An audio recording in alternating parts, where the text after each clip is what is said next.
C'est le 12 avril que j'ai décidé de faire un reportage sur le Covid. C'était le dimanche de Pâques. Chaque année, je rends visite à mes parents. À cause de l'interdiction de circuler, je pensais juste faire avec eux le tour du quartier. Ma mère me répond.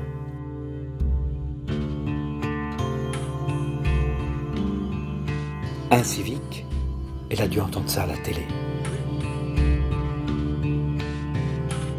4 étages nous séparent, mes parents et moi. 4 étages, une génération et des convictions.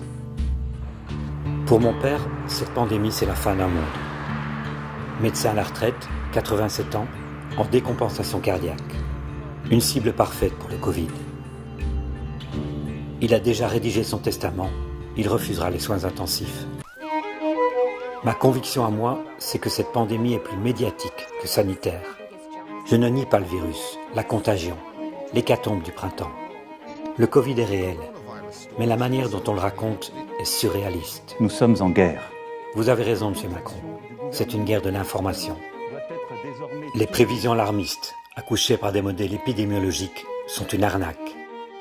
L'expert Neil Ferguson nous avait déjà trompés pour Ebola, pour le SRAS. En 2005, il a prédit 200 millions de morts pour la grippe aviaire. Au final, il y a eu 282 décès. Ferguson en remet à nouveau pour le Covid. 500 000 morts en France. Il y en aura 30 000. Les médias raffolent des oiseaux de mauvais augure.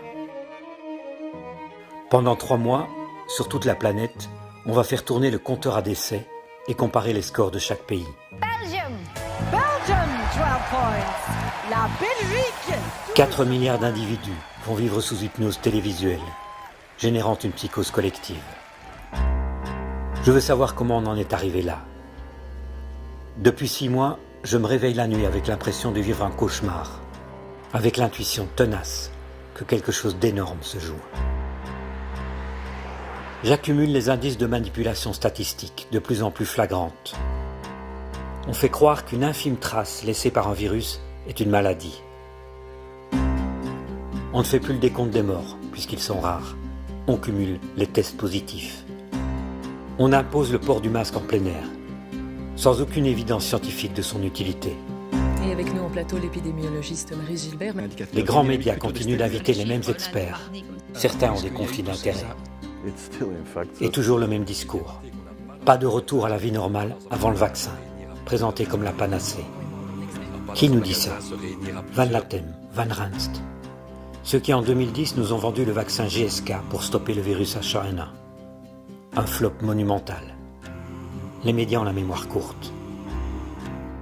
Pourquoi le soir ne rappelle-t-il pas qu'en 2015, la grippe, la bête grippe, avait provoqué 6000 décès supplémentaires? Sans hystérie, sans masque et sans matraque.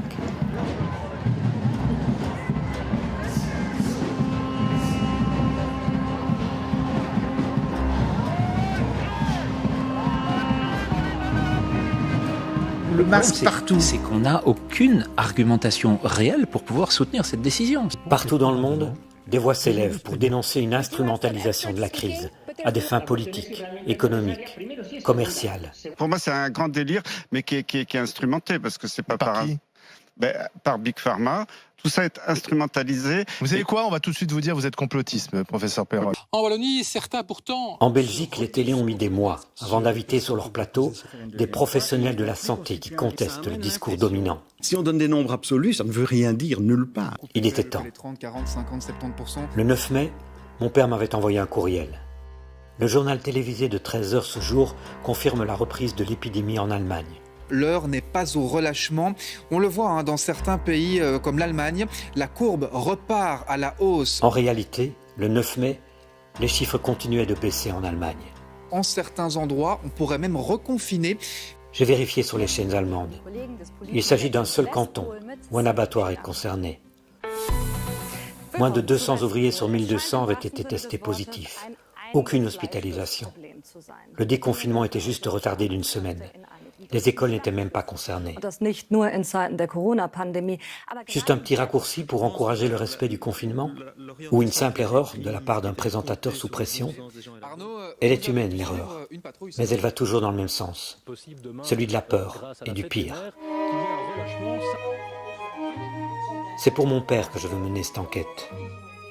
Et pour toutes celles et ceux qui doutent.